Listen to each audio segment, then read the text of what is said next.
Welcome back, you night owls. Tonight we sink straight into one of history's strangest vanishing acts. You're sitting cross-legged on the edge of your bed, maybe clutching your blanket a little tighter as a candle flickers in your imagination. In the dim glow, you're about to step onto the sandy shores of a place where an entire community, men, women and children, simply disappeared. No, not just moved out quietly, not just left behind a messy campsite, but erased so thoroughly that even centuries later the greatest historians shrug and say, "We still don't know." And yes, brace yourself. You probably wouldn't survive this, because those early colonists were struggling just to stay alive and then poof, gone. So before you get comfortable, take a moment to like the video and subscribe, but only if you genuinely enjoy what I do here. And if you're tuning in from somewhere unexpected, maybe a late shift in Melbourne, a sleepless night in Sao Paulo, or a quiet dawn in Nairobi, drop your location and local time in the comments. I promise, it's half the fun to see where all of you night wanderers are listening from. Now dim the lights, maybe turn on a fan for that soft background hum, and let's ease into tonight's journey together. You feel the salty Atlantic air sting your face. It's the late 16th century, and you're standing on Roanoke Island, off the coast of what we now call North Carolina. This isn't Virginia as you know it today, though, fun fact, the whole region was at the time called Virginia, named after Queen Elizabeth I, the so-called Virgin Queen. The English crown was desperate to plant a permanent settlement in the New World, both to tap into riches and to challenge Spain's empire, which was already hauling back ships full of silver from its colonies. Picture it. A small wooden fort surrounded by palisades, smoke rising from crude chimneys, settlers scratching out survival in the wilderness. Men in stiff doublets, women in aprons trying to stretch thin rations, and children who probably didn't care about royal ambitions at all. They just wanted something to eat. The Roanoke colony was meant to be a foothold of her empire, but it ended up a legend whispered at campfires. The story really begins in 1587. A group of about 115 settlers, farmers, artisans, entire families, set sail from England under the leadership of John White. He wasn't just a governor, but also a mapmaker and an artist, which means he left behind sketches of the land and its people. His granddaughter, Virginia Dare, became the first English child born in the Americas, which sounds like a historical trivia card until you realise her name appears in countless poems and myths about innocence lost. The settlers landed on Roanoke Island, which had already hosted a short-lived earlier expedition. They built homes, sowed seeds, and tried to establish relations with local native tribes. Some friendships were possible, but many of the encounters were tense, even hostile, because these strangers kept showing up demanding food in the middle of a bad season. Imagine if someone barged into your kitchen during a snowstorm and insisted on sharing your pantry. You'd probably be less than thrilled. John White, the governor, decided he needed to sail back to England to gather more supplies and support. He left behind his family, his newborn granddaughter, and the rest of the settlers. He probably assumed he'd be back in no time, but history had other plans. His return voyage was delayed by the outbreak of war with Spain. England was fighting off the infamous Spanish Armada, and every seaworthy vessel was requisitioned for defence. White found himself stuck in Europe while his colony, his family, was stranded across the ocean. By the time he returned in 1590, 3 long years had passed. Here's where you shuffle nervously under your blanket. White stepped onto the beach and found the settlement eerily silent. No children playing, no fires smouldering, no chickens pecking around. Just emptiness. Houses dismantled, palisades weathered, the whole place abandoned. The colonists were gone. The only clue? A single word carved into a post. Croatoan. On a nearby tree, 3 letters. CRO. That was it. No bodies, no signs of struggle, no hastily scribbled notes. Just a word pointing toward Croatoan Island, now called Hatteras Island, home to a friendly native community the settlers had once contacted. White believed they had simply moved there. He wanted to search, but storms forced his ship back out to sea, and he never made it to Croatoan to confirm. He never saw his family again. This is the moment historians lean back and sigh, because the mystery has lingered ever since. Did the colonists integrate with local tribes, vanishing into native communities? Some oral histories from tribes like the Lumbee mention pale-skinned ancestors with English features, which is intriguing. There were later reports of native groups with grey eyes or European-style clothing, but none conclusive enough to close the case. Here's one of those offbeat tidbits. Centuries later, in the 1930s, a series of stones were supposedly discovered across the American South, etched with messages allegedly from Eleanor Dare, Virginia's mother.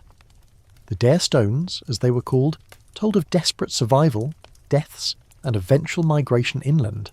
At first, scholars were electrified. Then most of the stones were revealed as hoaxes carved by a local trickster with too much free time. Still, the very existence of those fakes shows just how much people crave answers. Meanwhile, scholars still clash over whether the colonists perished from starvation, were slaughtered by hostile tribes, or were absorbed into friendly ones. Archaeological digs on Hatteras have uncovered some artefacts, bits of English tools, a 16th century rapier hilt. That hint at contact, but nothing screams definitive proof. It's like finding one sneaker at the beach. You know someone was there, but you don't know their whole story. As you breathe deeply, you can almost hear the waves lapping on the Carolina shore and the calls of gulls overhead. The fort is gone now, long eaten by earth and time, but you're standing there with John White, staring at that carved word, feeling your stomach sink. Crowwootone. It's not much to go on, is it? And here's the kicker. The disappearance of Roanoke became more than a historical puzzle. It became America's first ghost story. Writers romanticised it. Poets spun tragedies around Virginia Dare as the doomed child of empire, and even conspiracy theorists chimed in, whispering about alien abductions or secret massacres. Yes, you heard right. Aliens. Apparently, when humans can't solve something, we shrug and point to the sky. But strip away the wild theories, and what remains is this aching silence. A group of ordinary people, mothers and fathers, children and grandparents, who left behind a word on a tree and then dissolved into the landscape. Maybe they lived on, hidden in new identities. Maybe they died in the woods, their bones scattered and unmarked. Historians keep digging, literally and figuratively, but the truth remains beyond reach. It's the unsolvable that gets under your skin, isn't it? Because you imagine yourself there. What if you were one of those settlers, hungry, sick, looking across the marshes at Croatoan Island and thinking, maybe we'll be safe there, or worse. Imagine being John White, arriving too late, clutching your map case, staring at the carving, and realising your granddaughter, the first English child in the New World, had vanished into myth. The night deepens as you lie in bed, the fan hums, and you're left with this eerie realisation. Sometimes entire communities can vanish, and centuries of scholars, archaeologists and dreamers still can't piece them back together. Roanoke whispers across time, a colony that left behind only questions, an echo you can't quite trace. You stretch out beneath your blanket as if floating, and suddenly you're no longer on Roanoke's sandy shores. You're drifting over deep blue waters, the kind that hide secrets bigger than anything you can imagine. Tonight, you glide over waves that glitter with moonlight, knowing that somewhere down there, according to legend, lies a city of marble columns, shining temples, and knowledge so advanced it could topple kingdoms, Atlantis. Even if you've only heard the name in passing, the word itself carries a weight. It sounds like a lost dream, an echo from another world. The tale comes to us not from folk gossip or tavern talk, but from Plato himself, the ancient Greek philosopher, the same man whose words shaped Western philosophy. Around 360 BCE, in two of his dialogues, Timaeus and Critias, Plato casually drops a story that's been haunting humanity ever since. He describes a mighty island nation beyond the Pillars of Hercules, what we call the Strait of Gibraltar, a wealthy maritime power that fell out of favour with the gods. In a single day and night of misfortune, he writes, Atlantis sank beneath the sea. If you're wondering how Plato could just throw that bombshell into conversation, yes, that's exactly what he did. He presented it as if he were repeating something he'd heard from earlier sources, going back through Solon, an Athenian statesman, to Egyptian priests who supposedly preserved the tale. Plato's Atlantis was a utopian nightmare. Advanced technology, gleaming cities, armies strong enough to take on Athens itself. But because of arrogance and moral decay, the gods punished them. Cue the disaster movie ending, an entire civilization swallowed by waves. And here's where you smirk under your covers, because even in antiquity, people weren't sure whether Plato was writing history, allegory, or just a philosophical parable about the dangers of hubris. Historians to this day still can't settle on it. Was Atlantis ever real, or was it just Plato's way of wagging a finger at Athens saying, "Don't get too big for your sandals"? Let's play with a possibility though. Imagine marble causeways stretching across glittering harbours. Imagine horse-drawn chariots racing along avenues lit by bronze fires. Imagine a people who could engineer vast irrigation systems and build temples plated with precious metals. Plato describes concentric circles of land and sea, a city both geometric and grand, like something you'd expect from a futuristic architect, not a Bronze Age culture. It's no wonder later writers kept painting Atlantis as an advanced superpower of the ancient world. But if it ever existed, where did it go? Over centuries, people have pointed fingers at almost every body of water on the map. Some say the island of Santorini, once home to the Minoans, whose civilization was nearly wiped out by a volcanic eruption around 1600 BCE. The blast of Thera, as it's called, sent tsunamis surging and ash falling, and for some scholars, it's tempting to match that catastrophe with Plato's sinking city. You can still visit the ruins of Akrotiri on Santorini, preserved in volcanic ash like a Greek Pompeii. But others argue that while dramatic, the Minoans never sank into the sea in a single day. Another candidate lies in Spain. Off the coast of Cadiz, archaeologists have scanned marshes that once might have been part of a great port. Some claim satellite images show circular patterns that look suspiciously like Plato's description of concentric rings. But then, marshland patterns are notoriously tricky. You can read all sorts of shapes into them if you squint hard enough. Like those moments when you see a bunny in the clouds and insist it's there, while your friend insists it's obviously a dragon. And let's not forget the quirky tidbit. In the 19th century, spiritualists and pseudoscientists eagerly adopted Atlantis as the lost source of all human culture. Some even claimed Atlanteans were telepaths who used crystal power. Yes, actual crystals, to run their cities. You can roll your eyes, but those Victorian seance rooms were buzzing with the idea that everything from Mayan pyramids to Egyptian hieroglyphs had roots in Atlantis. Later, in the 20th century, the idea got tangled with bizarre racial theories, with some claiming Atlanteans were the pure ancestors of certain groups. That part of the mythology is more than fringe. It's a reminder of how dangerous myths can become when mixed with ideology. Still, the sheer persistence of the Atlantis story is mesmerizing. Scientists scoff, historians debate, but every time a diver finds a sunken ruin, or a geologist points to a prehistoric flood, someone whispers, "Atlantis." Was it swallowed by a tsunami, destroyed in an earthquake, buried under shifting sands? Or was it never more than a warning tale dressed in marble and gold? As you let your mind wander, think of all the ancient places we do know sank into the sea.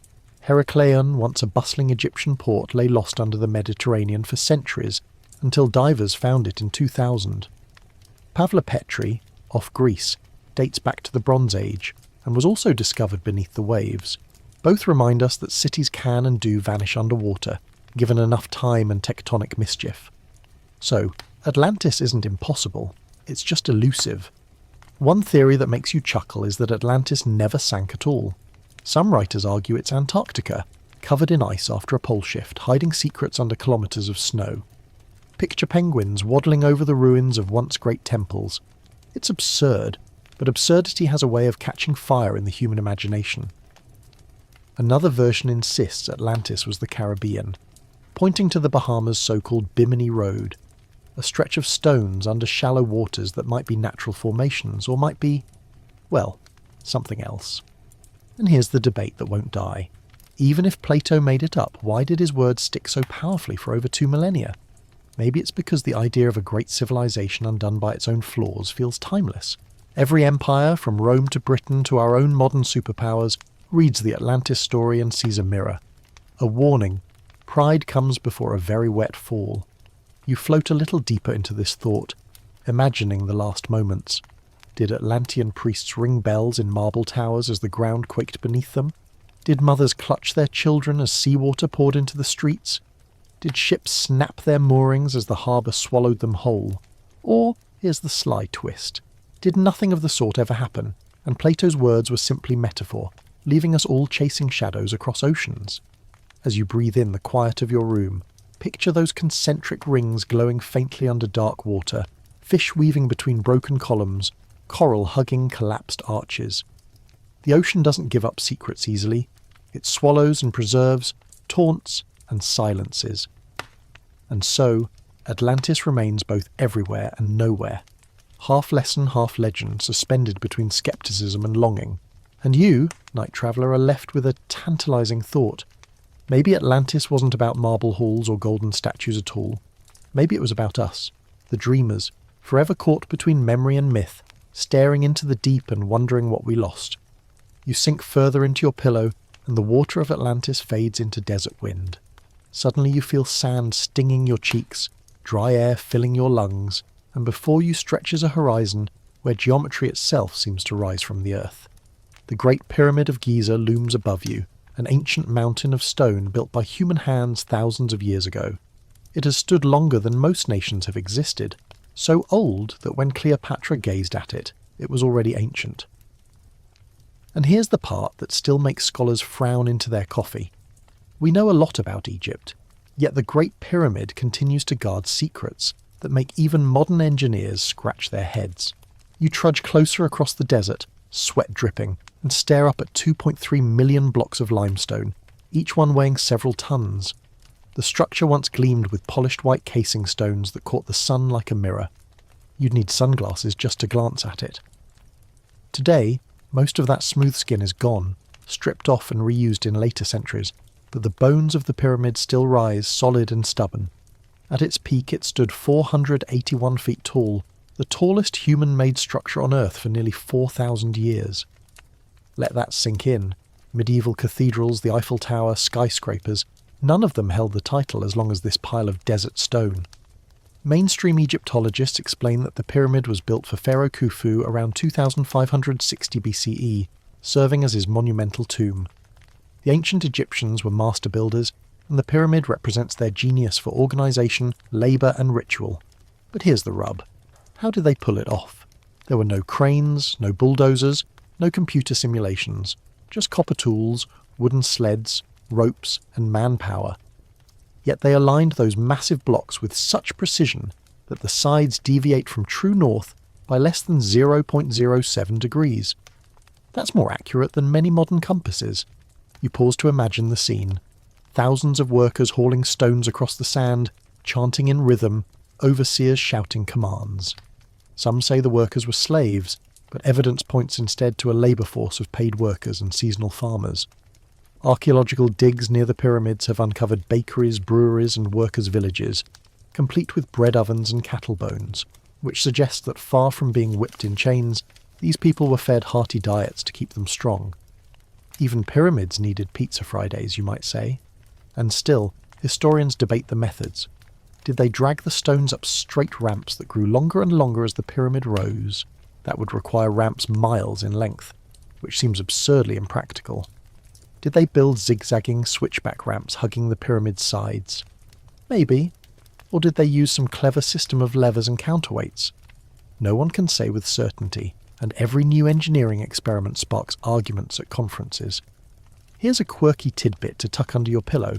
Some researchers suggest the Egyptians poured a kind of early concrete, casting blocks in place rather than dragging them. In other words, part of the Great Pyramid might be less Lego bricks and more giant stone moulds. The debate over this geopolymer theory rages on, with samples under microscopes and experts still disagreeing. It would be almost poetic if the pyramid wasn't built block by block, but rather mixed like one enormous desert cake. Inside, the mysteries only deepen. The pyramid houses a grand gallery, angled shafts, hidden chambers, and the famous king's chamber with its massive granite sarcophagus. Some shafts point to stars like Orion's belt and Sirius, suggesting celestial alignments that hint at religious or astronomical functions. But what exactly did these alignments mean to the Egyptians? Scholars still argue, were they guiding the pharaoh's soul to the afterlife, or were they marking sacred calendars? And then there's the 2017 discovery that had archaeologists buzzing. Using cosmic ray imaging, scientists detected a previously unknown void above the Grand Gallery, a space at least 100 feet long. What's inside? No one knows yet. It might be another chamber, an architectural trick to relieve pressure, or maybe if you let your imagination wander, a hidden library of papyrus scrolls guarded by mummified cats. Okay, probably not the last one, but admit it, you smiled. The Great Pyramid has also been a magnet for fringe theories. Some claim it was built by aliens who popped by with tractor beams, because apparently humans with determination and ingenuity just isn't dramatic enough.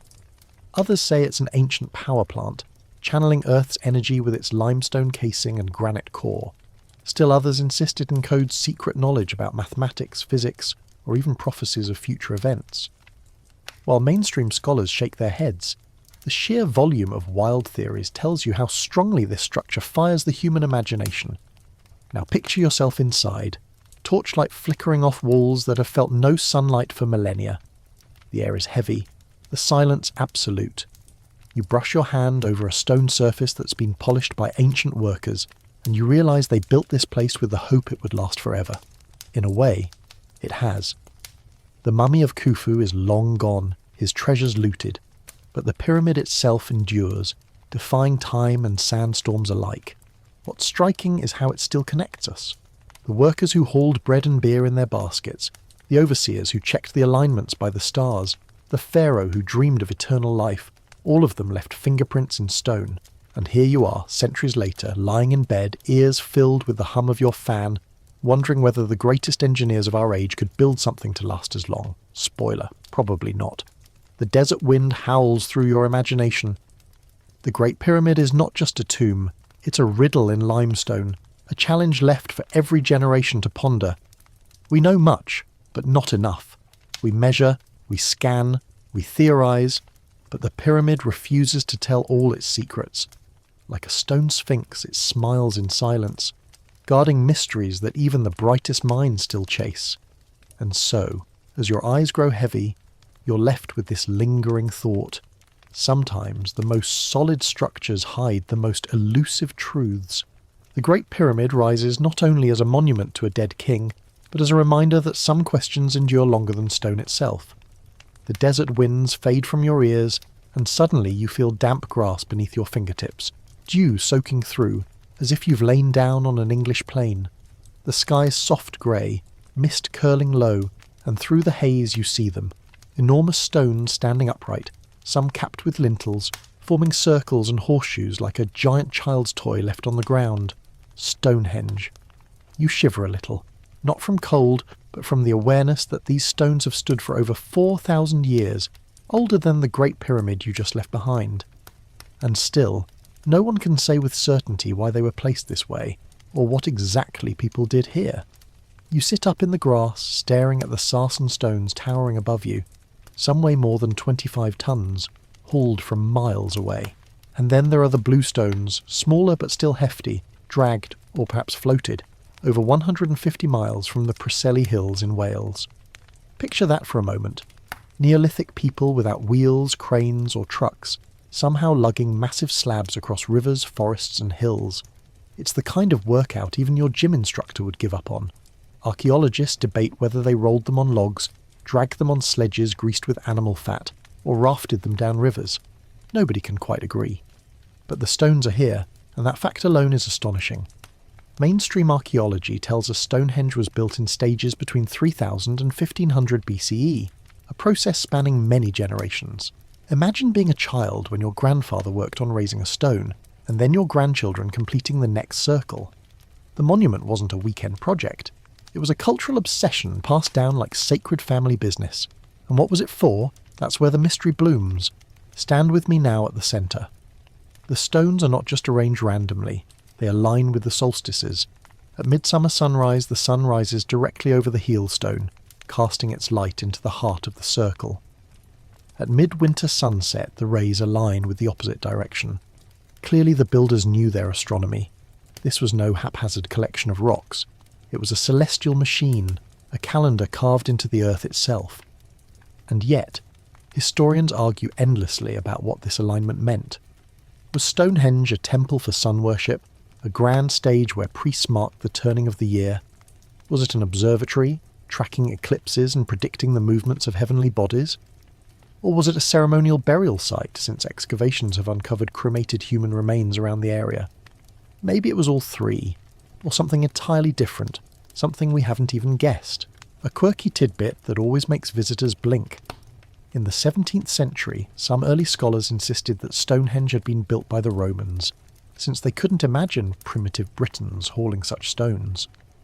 Later, others credited the Druids, those mysterious Celtic priests known from Roman accounts. Even today, Druids in white robes gather at Stonehenge during solstices, chanting and celebrating. But the truth is, the Druids lived over 1,000 years after Stonehenge was built. They may have used it, but they didn't raise it. The real builders remain faceless, forgotten. And here's where scholarly disputes become almost comical. Some argue Stonehenge was primarily a healing centre, a kind of prehistoric Lourdes where people travelled hoping for cures. Others see it as a site of ancestor worship, the stones acting as permanent ancestors watching over the living. Then there's the idea of Stonehenge as a unifying project, built by scattered tribes who came together in communal effort, like a giant peace treaty carved in stone. Archaeologists still can't agree, and perhaps they never will. Step closer and run your hand over one of the stones. Feel the rough surface dotted with lichen, whispering of thousands of years of wind and rain. Imagine the rituals that might have unfolded here. Fires blazing, drums pounding, chants rising as the sun lifted above the horizon. Did people gather in awe, marvelling at the order of the cosmos reflected in their monument? Or did they stand here shivering, wondering if the sun would return at all? Modern technology keeps adding new twists. Ground-penetrating radar and aerial surveys have revealed that Stonehenge is only part of a vast sacred landscape. Surrounding it are ditches, burial mounds, avenues, and even other timber circles that rotted away long ago. Stonehenge wasn't alone. It was one note in a symphony of monuments. This suggests something bigger, a cultural network of meaning woven into the land. Yet what that grand pattern meant to Neolithic minds, we can only guess. Of course, Stonehenge has also attracted its fair share of fringe theories. Some claim it was built by aliens, because apparently people with ropes and determination just isn't glamorous enough. Others insist it was an ancient power station, channeling earth energies through ley lines, those supposed invisible currents crossing the landscape. You chuckle, but admit it. The idea of Stonehenge glowing like a prehistoric battery under a full moon is oddly charming. And then there's the curious acoustic property. Some researchers noticed that clapping or drumming within the circle produces unusual echoes, as if the stones were deliberately placed to amplify sound. Was Stonehenge also a giant concert hall, a place where rituals came alive with music? Imagine the goosebumps of hearing chants bouncing back from stones in a way no open field could ever produce. The debates keep circling, just like the stones themselves, and you realise that maybe the mystery is the point. Perhaps Stonehenge was never meant to be one thing. Perhaps it was a living monument shifting in purpose as generations passed. An observatory for 1 century, a burial ground the next, a stage for tribal unity after that. Human lives are messy, so why assume their monuments were neat? The mist thickens in your mind, and the silhouettes of the stones fade and reappear like giants walking in the fog. You lie back in the grass, the soles of your feet tingling as if the earth itself hums beneath you. Whatever Stonehenge meant, it still works its magic, pulling you out of time, making you feel small and awed, like a child beneath the cosmos. The stars wheel overhead. The stones keep their silent vigil, and you, drifting towards sleep, carry the same unanswered question that has haunted generations. Why? Why did they do it? And why, after so long, does the answer still stand just out of reach? The fog around Stonehenge seems to curl into parchment, and suddenly you find yourself hunched over a table lit by candlelight. The smell of ink and vellum fills the air, and before you lies a book, an ancient, leather-bound volume whose pages shimmer with mystery. Its letters are elegant loops and curls, but they make no sense. Its illustrations are plants that don't exist, women bathing in strange green liquids, and star charts that don't match any sky you know. This is the infamous Voynich manuscript, the book scholars call the most unreadable text in history. You run your fingers across the page. It feels like any other medieval codex, written on calfskin parchment, bound in sturdy covers. Radiocarbon dating tells us it was made sometime in the early 15th century, around 1404 to 1438. That's a solid fact. You could stake your night owl insomnia on it. Yet beyond its date, Everything else dissolves into bafflement. Who wrote it? Why? And what on earth does it say? The script is unlike anything else. About 240 pages of flowing letters with a consistent alphabet no one has ever seen before. It looks structured, like a real language. Words repeat, some letters cluster more often than others, and the grammar feels patterned. But every attempt to crack it has failed. Linguists, cryptographers, mathematicians, even codebreakers from both world wars have pored over these pages. None could decipher it. The Allies cracked Enigma, but the Voynich manuscript just sat there, smirking silently. You squint at an illustration of a plant. Its leaves are drawn with care, its roots shaded delicately. But here's the kicker. Botanists can't identify most of them. A few look like exaggerated versions of real herbs, but most are Frankenstein hybrids, as if someone took pieces of different plants and stitched them into new species. Imagine a rose with dandelion roots and cabbage leaves. Was the author inventing plants, or depicting ones we've simply lost? Flip a few pages, and the mystery deepens. Naked women with round bellies wade through pools connected by odd plumbing systems, pipes and tubs that snake across the parchment like medieval water parks. Some call this the balneological section, suggesting it might deal with baths or health practices. But what rituals were these? Herbal medicine, fertility magic, or some alchemical recipe we no longer understand? Historians are left scratching their heads, and then come the star charts. Zodiac wheels with little stars painted in, sometimes with more of those naked women holding them up. Scholars argue, is this astrology, astronomy, or pure imagination? Was the manuscript meant as a medical book, a guide to plants and stars for healing? Or was it simply the doodle book of a very eccentric medieval mind? The debate keeps burning. Here's a quirky tidbit that always makes the story juicier. The manuscript's modern name comes from Wilfrid Voynich, a Polish bookseller who bought it in 1912 from a Jesuit college in Italy. Voynich hyped it as the lost work of Roger Bacon, a 13th century English friar, hoping to sell it for a fortune. He never did, but his name stuck. In fact, owners before him included emperors and collectors, and even Emperor Rudolph II of the Holy Roman Empire apparently bought it for 600 ducats, believing it contained magical secrets. If you were wondering, that's a lot of ducats. Some researchers think the whole thing might be an elaborate hoax. Maybe some medieval prankster invented a fake language, filled the pages with nonsense plants, and sold it to gullible nobles who thought they were buying forbidden wisdom. It would be one of the longest, most dedicated pranks in history. And yet, the statistical patterns in the text are too structured for pure nonsense.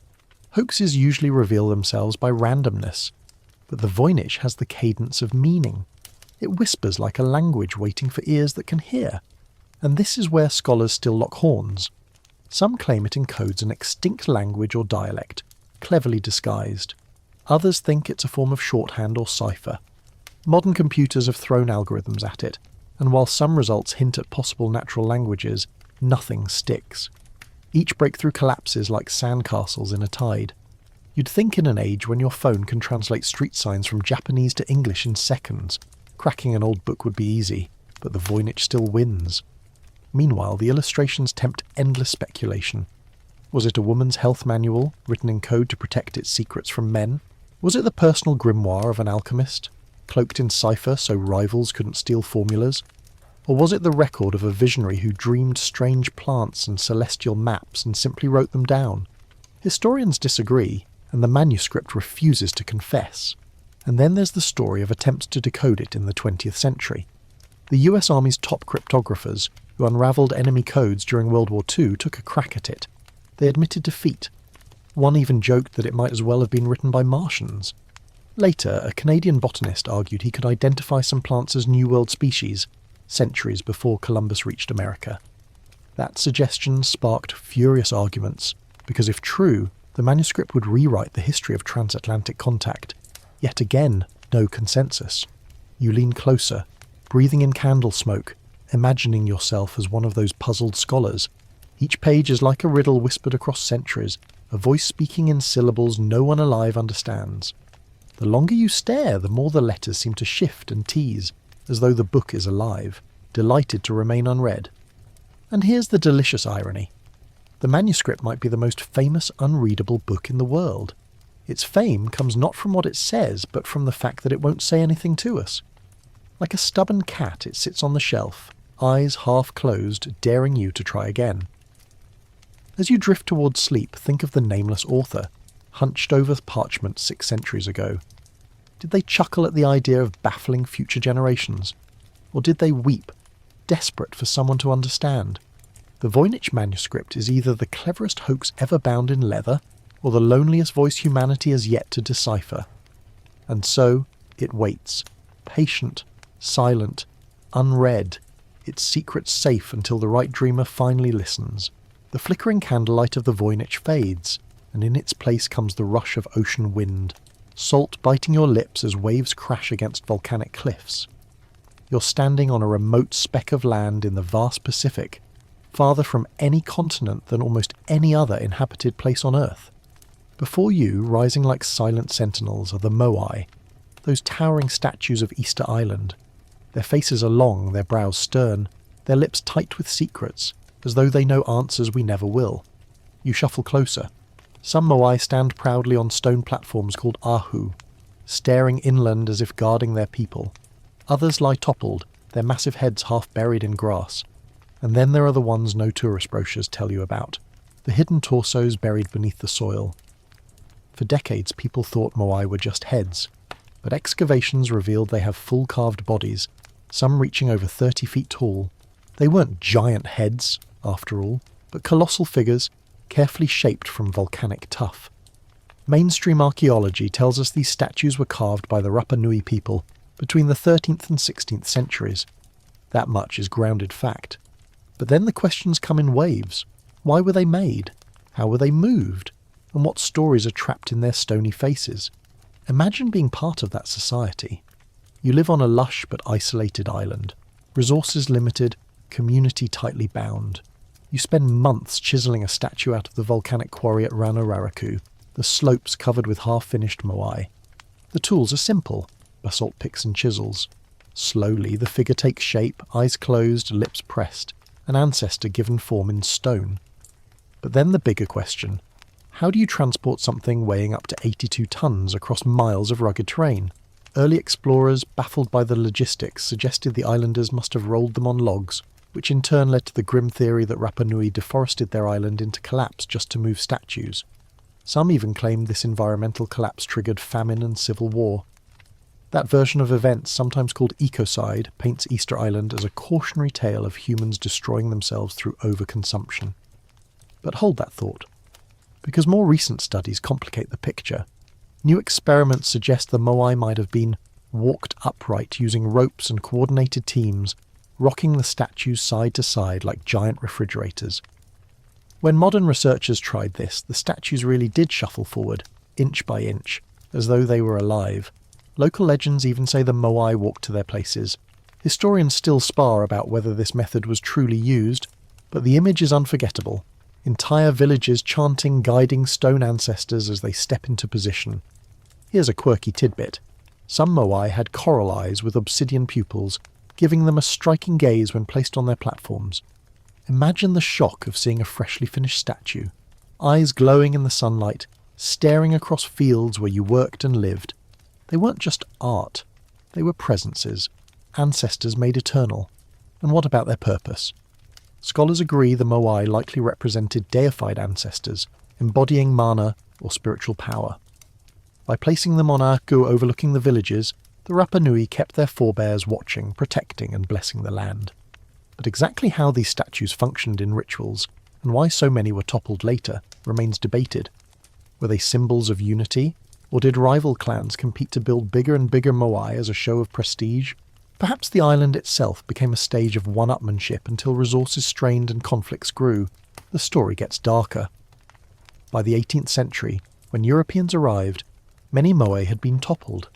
Was this the result of tribal warfare, earthquakes, or a shift in religious belief? Some accounts suggest internal strife, rival groups literally pulling down each other's ancestors in acts of symbolic destruction. Others point to outside disruptions. European diseases, slave raids, and forced labour decimated the population, leaving the society shattered. Scholars argue fiercely. Was the collapse self-inflicted, or did outside contact deliver the fatal blow? No neat consensus exists.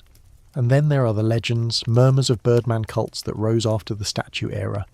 Ceremonies at the cliffs of Orongo involved daring contests to retrieve the first sooty tern egg from offshore islets.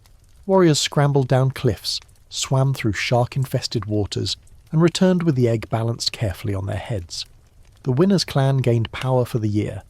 It's a reminder that cultures evolve, reinvent, and sometimes abandon old traditions entirely. Meanwhile, fringe theorists can't resist Easter Island.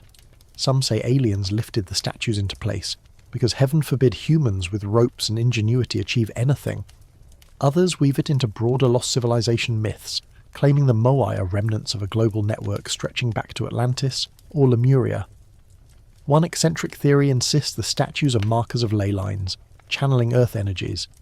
These claims stretch credibility, but they reveal just how magnetic the Moai are in our imaginations. And yet, standing before them, you don't need aliens to feel awe. The silence of their faces, the monumental labour behind each one, the resilience of a small island community, these truths are powerful enough. Imagine living your life under their gaze, knowing your ancestors looked back at you from stone. Still, the mystery lingers. Why did the Rapa Nui invest so much in carving statues instead of ploughing fields? Why, after centuries, did they stop? Why topple them? Why bury some upright in quarries?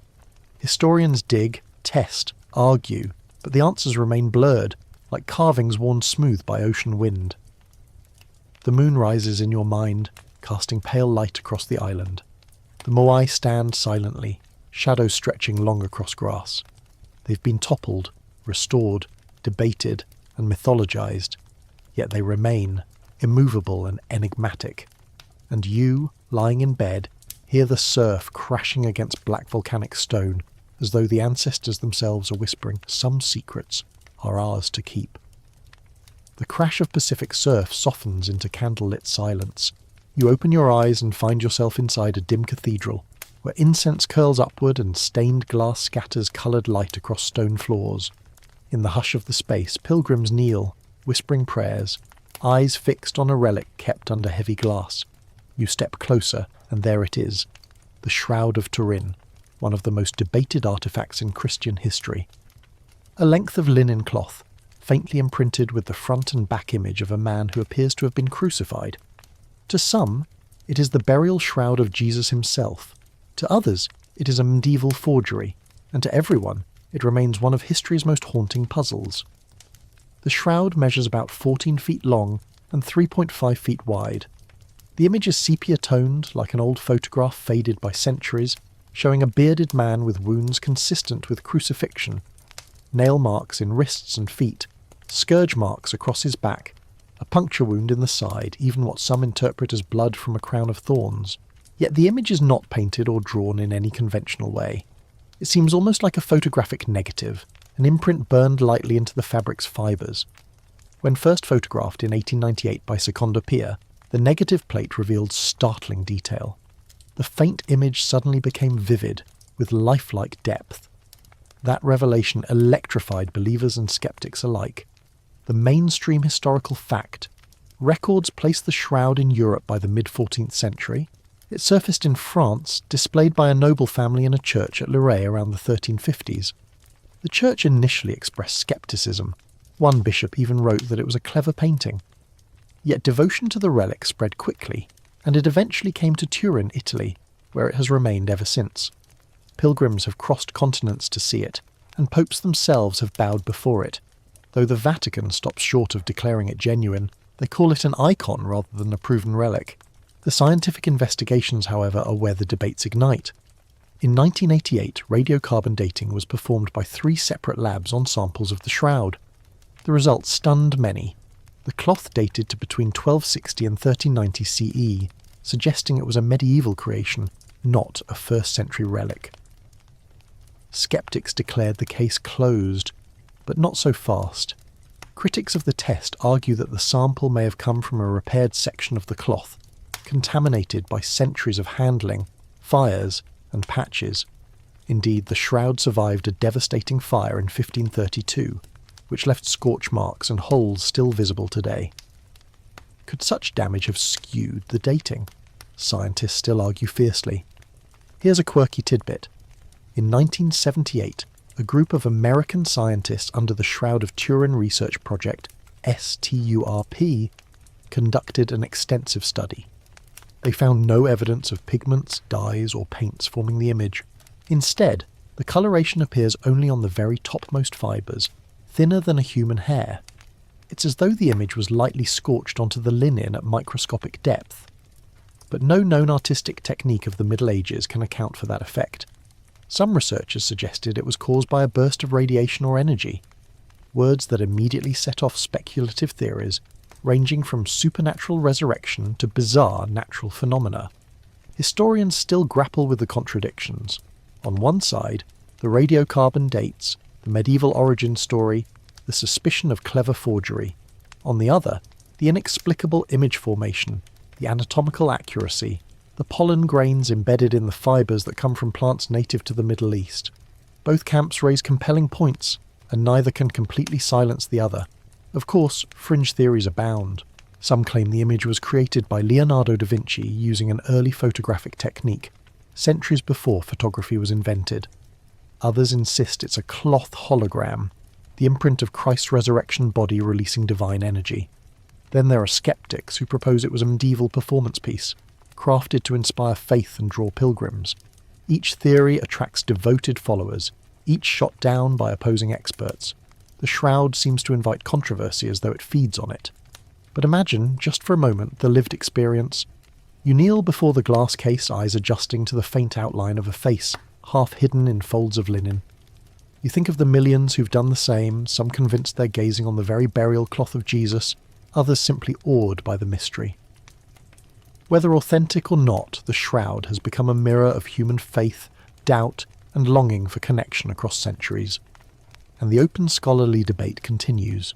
Was it truly wrapped around a body in antiquity? Some bloodstain analysts argue the flow patterns are realistic. Others counter they're anatomically inconsistent. Was it crafted in medieval Europe? Some point to the flourishing of relic culture at the time, when churches competed to attract pilgrims with holy objects, authentic or not.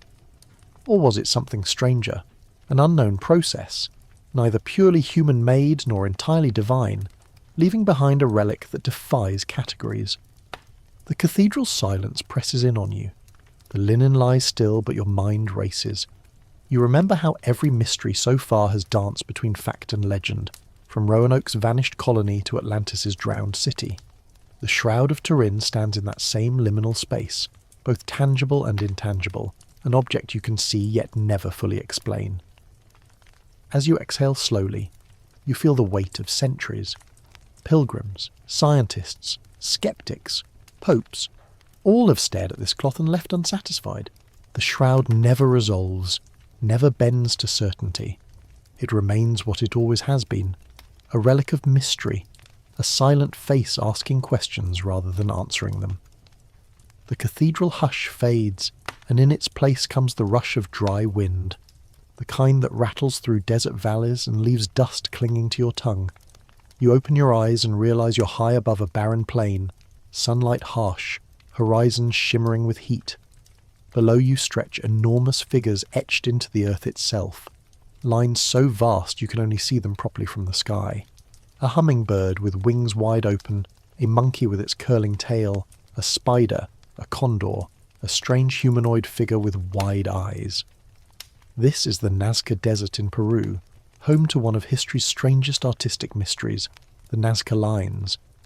You drop lower, as if floating above them.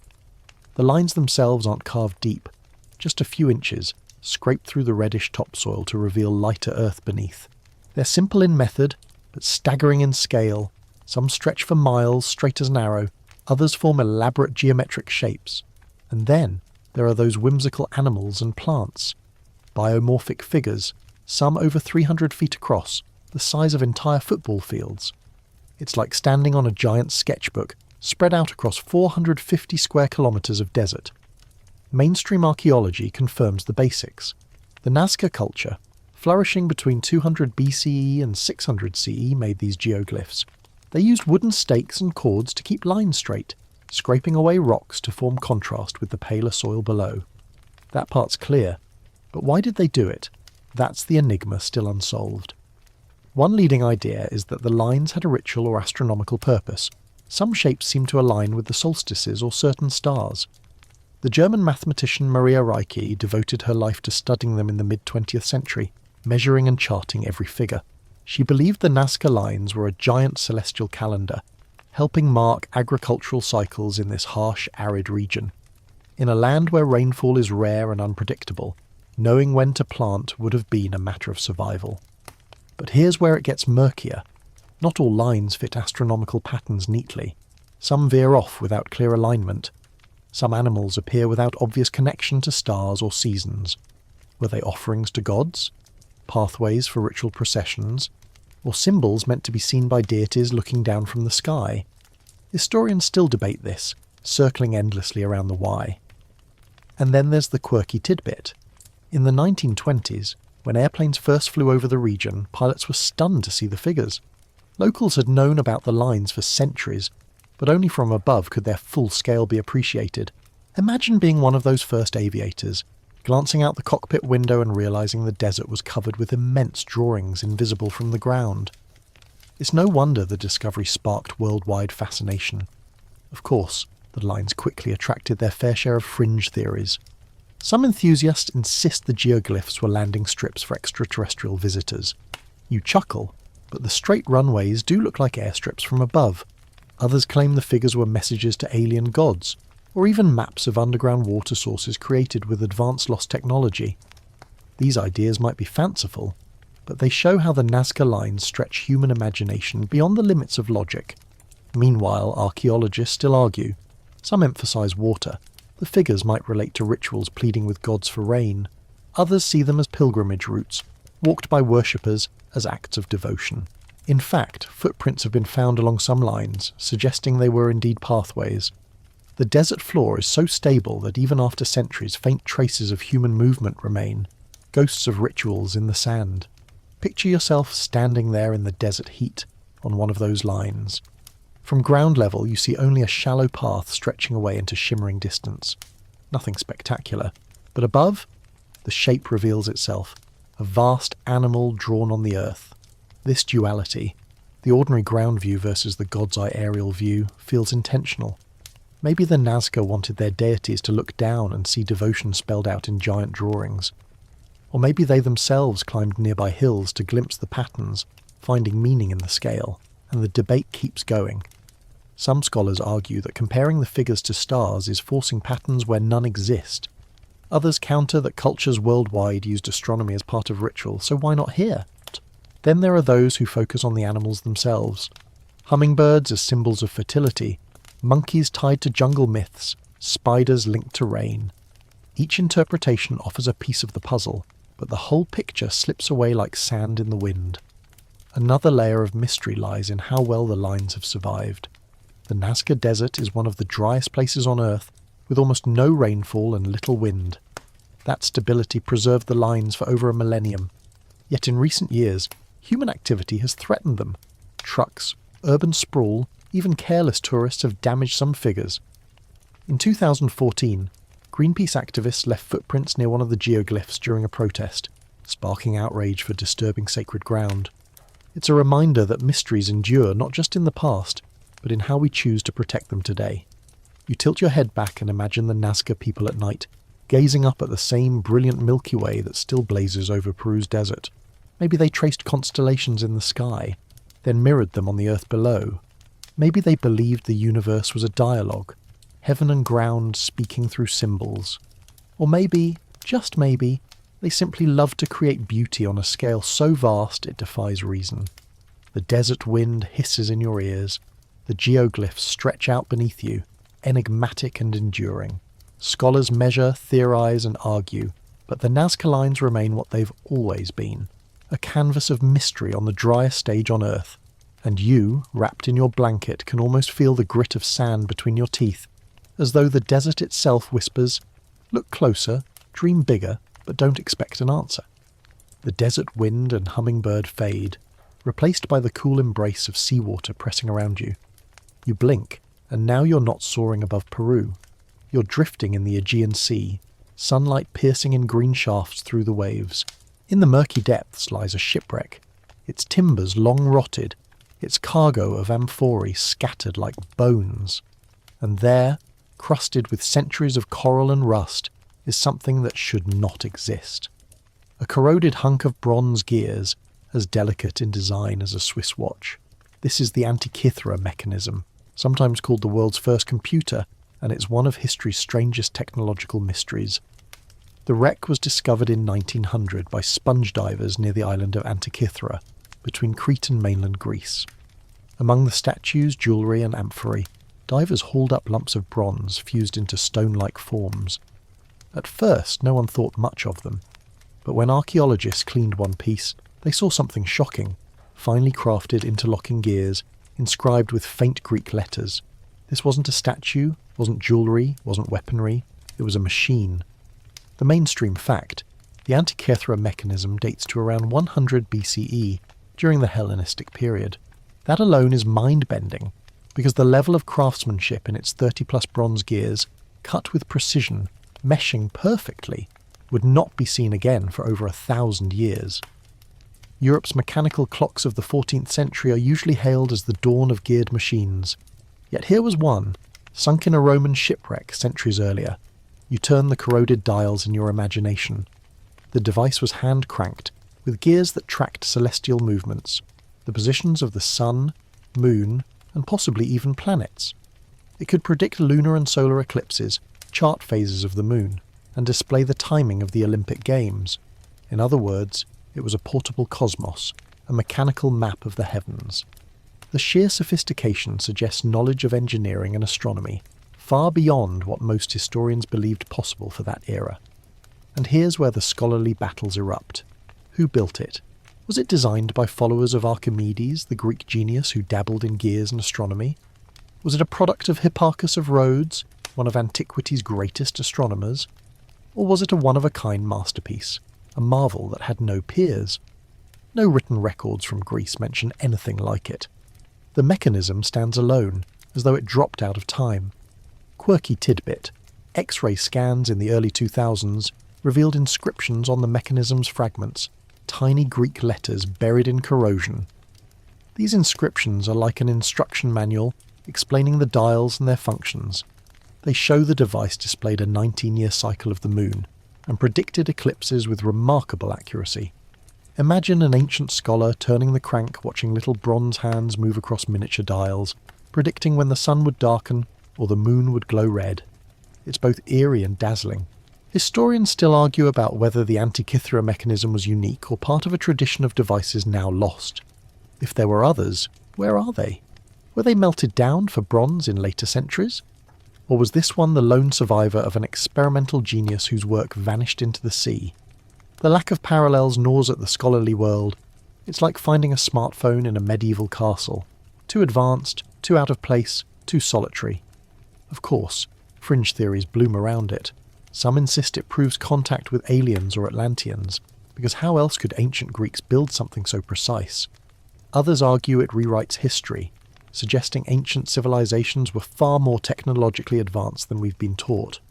Mainstream scholars roll their eyes, but admit the device does stretch the timeline of human ingenuity uncomfortably. Imagine holding it in your hands, gears gleaming under torchlight, turning the crank as tiny indicators march across their paths. You'd feel like you were holding the universe itself, condensed into bronze. The maker must have been revered, or perhaps considered eccentric, crafting a toy of the heavens in an age before telescopes. But here's another wrinkle. The mechanism also has a dial that tracked the 4-year cycle of the Olympic Games. Think about that. Amid calculations of eclipses and lunar months, it included something deeply human: the timing of athletic contests. This combination of cosmic and cultural suggests the device wasn't just for scholars, it was for society, linking heaven and earth, divine order and human celebration. And yet, despite all we know, so much remains unknown. Did the Antikythera mechanism belong to a wealthy merchant? Was it being transported as a gift to a ruler? Was it part of a library of devices lost when the ship sank? Historians dig and debate, but the sea keeps its silence. You let yourself sink deeper into the water of imagination, currents swirling around. The corroded gears gleam faintly in shafts of light, as though still turning after 2 millennia. The Antikythera mechanism whispers of genius and loss, of knowledge gained and knowledge forgotten. It reminds you that history is not a straight line of progress, but a puzzle of leaps and gaps, where sometimes the future hides in the past. And as you drift toward drowsiness, you realise that this strange machine, born of bronze and brilliance, leaves us with the most tantalising question of all. How much of human knowledge has already been lost to time? The cool waves of the Aegean fade, and now you feel dry heat pressing against your skin again. But this time it is not the Egyptian desert nor the Nazca plains. You stand among rocky hills and ancient walls, the air filled with the weight of centuries of prayer and conflict. Before you lies perhaps the most famous missing relic of all, the Ark of the Covenant. Even if you've never read a line of scripture, the very phrase feels electric, like something too sacred to touch, too dangerous to lose. According to the Hebrew Bible, the Ark was no ordinary chest. It was a wooden box overlaid with gold, topped with 2 golden cherubim whose wings stretched toward one another. Inside it rested the stone tablets of the 10 Commandments, the staff of Aaron that miraculously budded, and a pot of manna, the bread from heaven that sustained the Israelites in the desert. But more than a container of relics, the Ark was the seat of divine presence, a direct link between God and his people. When the Israelites carried it, the Ark was said to level enemy armies, part rivers, and radiate power so intense that those who touched it without permission fell dead on the spot. That's the mainstream story from Scripture, and it's powerful enough to have influenced not just religion but centuries of art, politics, and even pop culture. But then the trail grows hazy. What happened to this most sacred of objects? Here lies the mystery scholars still wrestle with. The Ark was placed in the first temple in Jerusalem, built by King Solomon around the 10th century BCE. It sat in the Holy of Holies, the innermost chamber where only the high priest could enter once a year. But in 586 BCE, the Babylonians under Nebuchadnezzar II stormed Jerusalem, destroyed the temple, and carried treasures away. After that, the Ark vanishes from the historical record. No definitive description of it appears again. Some historians argue the Ark was destroyed during the conquest, melted down for its gold. Others believe priests hid it before the Babylonians arrived, concealing it in caves or secret chambers. Theories stretch across continents.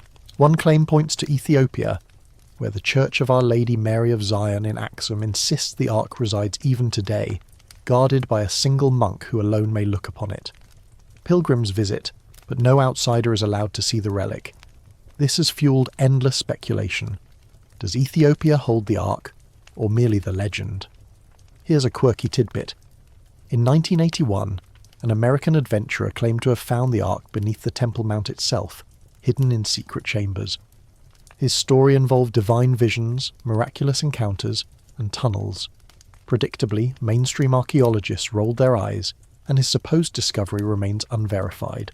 Still, such tales reveal how intoxicating the Ark's mystery is. People risk ridicule, and sometimes their lives, just to chase it. Historians still argue fiercely over its fate. Some suggest the Ark was carried to Egypt during earlier upheavals, ending up at Elephantine Island, where a Jewish community once thrived. Others trace it to hidden desert caves near the Dead Sea, perhaps buried by priests much like the Dead Sea Scrolls were centuries later, and a few whisper it lies beneath the foundations of the Temple Mount, unrecoverable because any excavation would spark global conflict. The Ark also sparks fringe theories galore. Some see it not as a religious relic, but as a misunderstood piece of technology. An ancient electrical capacitor perhaps, or a radio transmitter for divine communication. Others tie it into extraterrestrial myths, suggesting the Ark was an alien power source mistaken for a holy object. You can laugh at these, but admit it. Picturing priests carrying a radioactive generator across the desert is a strangely vivid image. What cannot be denied is the Ark's influence. Whether hidden, destroyed, or never found, it has shaped millennia of imagination. Painters depicted it in golden splendour. The Crusaders dreamed of recovering it. And in modern times, it became a pop culture icon, inspiring tales of Nazi treasure hunts and movies where opening it melts faces. You know the one. But pause and imagine yourself in the time of the Ark. The Israelites march across the desert. The ark carried on poles by priests. Trumpets sound, dust rises, and in their midst this golden chest gleams with terrifying power. People whisper that to gaze upon it is to risk death, yet they believe it ensures victory, fertility, and the very presence of God among them. Whether literal or symbolic, the ark represented hope and fear bound together. And here's the debate that still unsettles scholars. Was the ark real, or was it a theological symbol woven into story? Archaeology has never confirmed it, nor found its remains. The only evidence is textual and traditional. To some historians, that suggests the ark might never have existed as described. To others, the absence of evidence only makes the search more urgent. The divide persists, with no resolution in sight. The cathedral bells of Turin have faded, and the desert lines of Nazca have crumbled in your memory, but the ark lingers as something uniquely elusive. It's not just missing, it's untouchable. You can't even imagine finding it without causing religious and political shockwaves across the world. You lie back now, hearing in your mind the shouts of ancient priests, the rumble of Babylonian armies, the quiet prayers of monks in Ethiopia. The ark has travelled through time, not by being seen, but by never being seen. Its absence is its greatest presence. And so, as your eyelids grow heavy, you're left with the haunting truth. The Ark of the Covenant is less an artefact than a question, one that has echoed across temples, deserts, and centuries. Did it perish in flames, or does it still rest in shadow, waiting for someone reckless enough to uncover it? Either way, the mystery endures, golden and unbroken, as though the cherubim atop it are still touching wings in silence. The golden glow of the ark fades, and now you hear the shuffle of feet on cobblestones, the jangle of bells, the thump of drums. But this is no festival. You look closer and realise the dancers aren't smiling, aren't celebrating. They're grim-faced, sweating, staggering as if compelled by some unseen force. We're in Strasbourg, 1518, in the sweltering heat of summer, when hundreds of people were swept up in one of history's strangest epidemics, the dancing plague. It began with a woman named Frau Trophea. In July of that year, she stepped into the street and began to dance. Not a cheerful jig, not a courtly dance, but a frantic, unyielding rhythm. She kept moving for hours, and when exhaustion finally dropped her, she rose the next day and continued. Within a week, dozens joined her. Within a month, the number swelled to hundreds. They spun, leapt, and writhed, unable or unwilling to stop. Some collapsed and died from heart attacks, strokes, or sheer exhaustion. Others foamed at the mouth, eyes glazed with something between ecstasy and torment. That's the hard fact. Contemporary records from city council notes and church chronicles confirm this bizarre outbreak really happened. People danced themselves to death. The question is, why? One explanation is ergot poisoning. Rye bread contaminated with ergot fungus can produce hallucinations and convulsions, essentially a natural form of LSD. Maybe the townsfolk ate bad bread, lost control and moved in spasms mistaken for dance. But ergotism usually causes painful convulsions and gangrene, not coordinated group dancing. The theory doesn't fully fit. Another explanation is mass psychogenic illness, a kind of mass hysteria born from stress. Strasbourg at the time was racked by famine, disease and poverty. People lived under constant fear of God's wrath and demonic possession.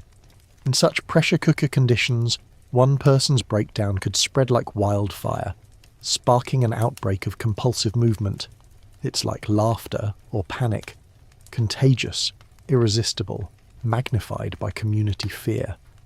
Historians still argue whether the dancers were poisoned, possessed, or simply overwhelmed by the crushing weight of their world. Here's a quirky tidbit. City leaders tried to cure the epidemic by encouraging more dancing. They believed sufferers could only recover by dancing it out. So they built a stage, hired musicians, and even brought in professional dancers to accompany the afflicted. Imagine the scene. An entire city square transformed into an open-air madhouse, fiddlers playing as people twirled themselves into collapse. Needless to say, this treatment only made things worse. The records describe grim details. Some dancers begged for mercy, pleading to be freed from their compulsion. Others collapsed only to be carried off, replaced instantly by new participants. The spectacle drew gawkers from surrounding towns, adding pressure, attention, and hysteria. Eventually, authorities realised this wasn't working and banned music altogether. They ordered the dancers taken to a shrine dedicated to Saint Vitus, the patron saint of dancers and epileptics, where priests prayed over them. Slowly, the epidemic faded. But this wasn't the only time. Outbreaks of dancing mania occurred across medieval Europe, from Aachen in 1374 to small towns scattered along the Rhine. Hundreds, sometimes thousands, were said to dance uncontrollably for weeks, often invoking saints or crying out in visions. Was this a cultural phenomenon shaped by religion and fear? Or was there a deeper physical trigger? Scholars can't agree.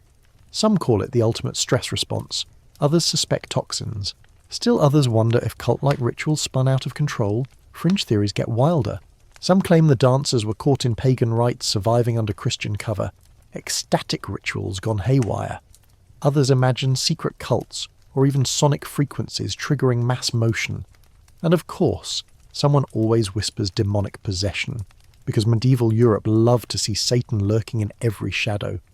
Picture yourself there in Strasbourg. The heat is oppressive, the streets smell of sweat and bread, and before you, dozens of your neighbours sway and leap, their faces locked in grimaces. At first you laugh, it looks ridiculous. Then you realise they can't stop. Hours pass, night falls, torches flicker, and still they move, their feet bleeding, their bodies trembling. Would you join, compelled by fear or contagion? Or would you watch in horror, clutching your chest, wondering if the madness would seize you next? Historians still debate the meaning. Was it an illness of the body, a poisoning of the mind, or something spiritual that we moderns can no longer comprehend? The dancing plague refuses easy answers. Even today, psychologists study it as an early case of mass hysteria, a reminder that under stress the human mind can produce phenomena that defy reason.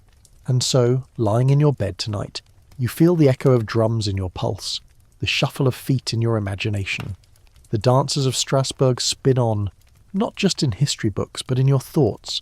Their sweat and desperation a reminder that sometimes mystery isn't in distant ruins or vanished colonies, but in the fragile workings of our own minds. The music has stopped, the square is empty, but the question lingers like a ghost. Why did they dance? And why, after 5 centuries, can no one stop asking? The pounding drums of Strasbourg fade, and now you find yourself in the dim corridors of a medieval fortress. The air is damp, heavy with the smell of stone and iron. Torches gutter along the walls, casting long shadows. You're in the Tower of London, that most infamous of prisons, where whispers of betrayal and death echo through centuries. And here, within these thick walls, lies one of England's greatest unsolved mysteries, the fate of the princes in the Tower. The story begins in 1483, a time when England was torn apart by the Wars of the Roses, a bloody struggle between the rival houses of Lancaster and York. King Edward IV of the House of York had died suddenly, leaving his 12-year-old son, Edward V, as heir. Too young to rule alone, Edward was placed under the protection of his uncle, Richard, Duke of Gloucester. Alongside him was his little brother, Richard of Shrewsbury, Duke of York, just 9 years old. Both boys were lodged in the Tower of London, which, despite its grim reputation, was not only a prison but also a royal residence. At first nothing seemed amiss. The coronation of Edward V was being prepared. But then events turned. Parliament declared the boys illegitimate, citing claims that their father's marriage had been invalid. Their uncle Richard declared himself king, Richard III, and the princes, they vanished. That's the hard fact. After the summer of 1483, no reliable sighting of Edward and his brother was ever recorded. Chroniclers mention the boys being seen playing in the Tower Gardens, then gradually appearing less and less. By autumn, they were gone from view. Rumours spread quickly. The young heirs had been murdered. But by whom, and how, and whether they died at all, those questions have never been answered. The mainstream suspicion fell on Richard III. After all, he had the motive. With the boys alive, his claim to the throne looked shaky. Centuries of Shakespearean drama painted Richard as a hunchbacked villain, creeping through the tower to smother his nephews with pillows. That image has burned into cultural memory. Yet historians argue, was Richard truly guilty, or has he been slandered by Tudor propaganda? Here's a quirky tidbit. In 1674, workmen renovating part of the tower discovered a wooden chest containing the bones of 2 small children. King Charles II ordered them reburied in Westminster Abbey as the remains of the princes. But no modern scientific analysis was performed until the 20th century, and even then the bones were examined under conditions that left many questions unanswered. Were they really the princes, or just the unfortunate remains of other children buried in the tower over the centuries? Scholars still debate. Other suspects have been suggested. Henry Stafford, Duke of Buckingham, once Richard III's ally, later turned rebel. Did he act on his own to gain influence? Or was it Henry Tudor who defeated Richard at Bosworth and became Henry VII, the first Tudor king? He certainly had motive. Dead princes meant no rivals to his fragile new dynasty. Some argue Henry even suppressed information about their fate to secure his crown. The case files of history are filled with finger-pointing but little proof. The debate still divides historians. Some insist Richard was ruthless enough to order their deaths, pointing to his swift usurpation. Others argue that, had he killed them, rumours would have been stronger during his reign. Instead, whispers truly caught fire only later, under the Tudors, those who benefited most from Richard's villainy. It's a debate that won't die, like a medieval cold case locked in the tower itself. And then there are the more fanciful theories. Some believe at least one of the boys survived. In the early 16th century, a pretender named Perkin Warbeck claimed to be Richard of Shrewsbury, escaped from the tower. He gained enough support across Europe to seriously worry Henry VII before being captured and executed. Was Warbeck truly the lost prince, or just a clever fraud coached by enemies of the Tudors? Historians still argue, with no final word. Step into the chamber with me. Picture the two boys in their velvet doublets, whispering to one another by candlelight. They know the world outside the tower is turning against them. Guards shuffle at the door. Do they hope their uncle will free them, or do they realise their lives hang by a thread? Imagine the silence that followed their disappearance. The unspoken grief of their mother, Elizabeth Woodville, the cold calculations of lords at court. The tower walls hold secrets in their stones. Kings, queens, traitors, martyrs, all have passed through its gates, but the mystery of the princes overshadows them all. Was their end sudden, a brutal act carried out one night under cover of darkness, or were they spirited away, hidden, their fates rewritten in secret? Every generation of historians tries to crack it, and every generation fails, and the debate never ends. Historians of Richard's reign argue fiercely, each convinced their interpretation is right. Was he a ruthless usurper, or a maligned ruler? Was he guilty of his nephew's deaths, or innocent of the crime history pinned on him? No consensus has ever been reached, and perhaps none ever will. The torches flicker in your imagination. The tower grows quiet, and you, lying in your bed, hear the faint echoes of children's laughter carried down stone halls that have been silent for 5 centuries. The mystery of the princes lingers, a shadow across English history, refusing to be dispelled. And so, as sleep creeps closer, you're left with the haunting thought. 2 boys entered the tower, and history never saw them leave. Their absence is the loudest sound in the fortress, and it still echoes tonight. The tower's torches gutter out, and now you hear the slap of waves against rocky shores, the cry of gulls circling overhead. You're no longer in England. You're in Nova Scotia, standing on a little island in Mahone Bay. The air smells of salt and pine, the soil damp beneath your boots. This is Oak Island, home to one of the most stubborn mysteries in North America, the so-called Money Pit, a shaft dug into the earth where people have sought treasure for over 2 centuries and never found a final answer. It begins in 1795. A teenager named Daniel McGuinness was wandering Oak Island when he noticed a depression in the ground and an old pulley block dangling from a tree branch. Convinced he'd stumbled upon pirate treasure, McGuinness and a couple of friends began to dig. Just a few feet down they struck flagstones neatly placed. Below that they found layers of logs every 10 feet, as though someone had carefully constructed a shaft. Excited, they kept going, but the deeper they dug, the stranger it got. By 30 feet, more logs. At 60 feet, more. At 90 feet, a stone slab inscribed with cryptic markings. None of them could read it, but legend later claimed it said, 40 feet below, £2 million are buried. You can almost see the teenagers' eyes widening, but when they dug deeper, the pit suddenly flooded with seawater. No matter how much they bailed, The water rose back. It seemed the pit was deliberately booby-trapped, connected to the sea by hidden flood tunnels. That's the hard fact. Generation after generation since then has tried to reach the bottom, and none have succeeded. Excavation companies, treasure hunters, even former US President Franklin Roosevelt, who invested in an expedition as a young man, were drawn to the riddle. Shafts were sunk, pumps installed, cofferdams built, but always water rushed in, defeating them. Oak Island earned its reputation as a place where treasure seems always within reach, never in hand. What treasure, you ask? That's where the legends spiral. Some say it was the hoard of Captain Kidd, the infamous pirate who supposedly buried loot along the Atlantic coast. Others whisper of the lost jewels of Marie Antoinette, smuggled out of revolutionary France and hidden far away. More ambitious theories claim the pit conceals manuscripts proving Shakespeare didn't write his plays, or even the Holy Grail and Ark of the Covenant carried by the Knights Templar. Oak Island became a blank canvas for every treasure myth in Western imagination. And here's a quirky tidbit. In 1861, one company accidentally set fire to its pumping engine, causing a collapse that swallowed part of the shaft. Later digs uncovered layers of coconut fibre, a material not native to Nova Scotia, packed deep underground as though to filter water. How did tropical fibre end up buried in a Canadian island pit? Was it packing material from ships, or evidence of deliberate engineering? Historians still argue.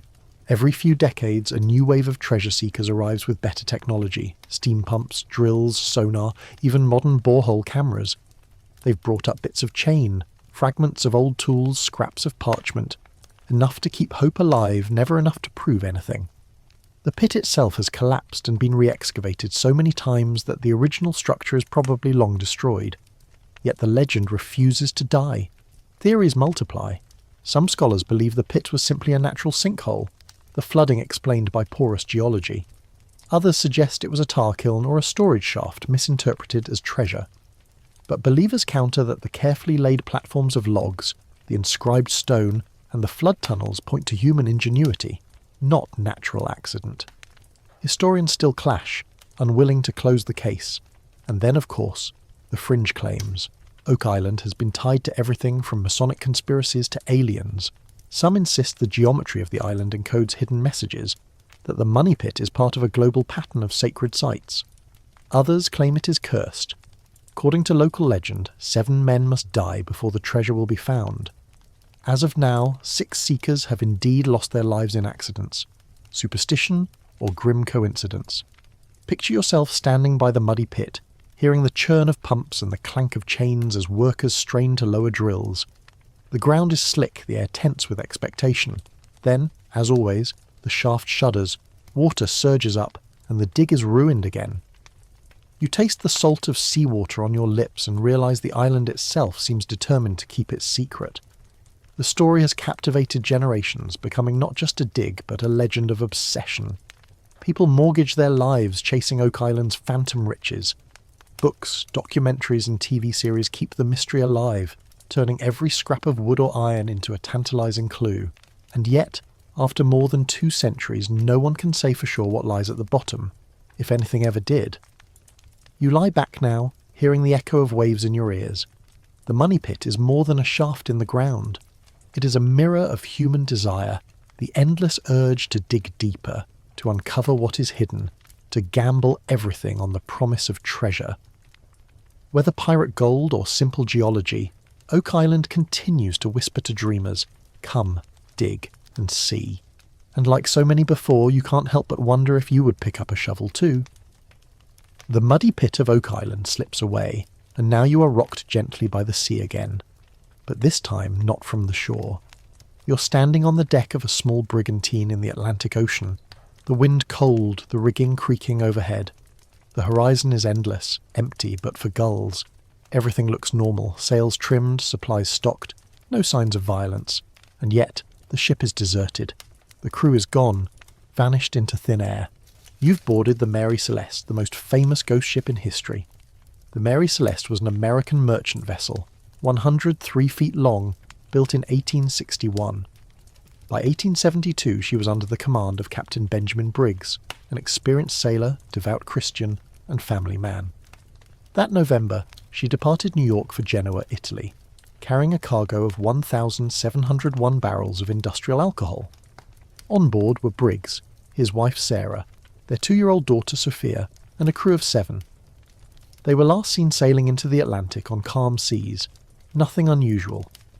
But on December 5th, another ship, the Dei Gratia, spotted the Mary Celeste drifting near the Azores.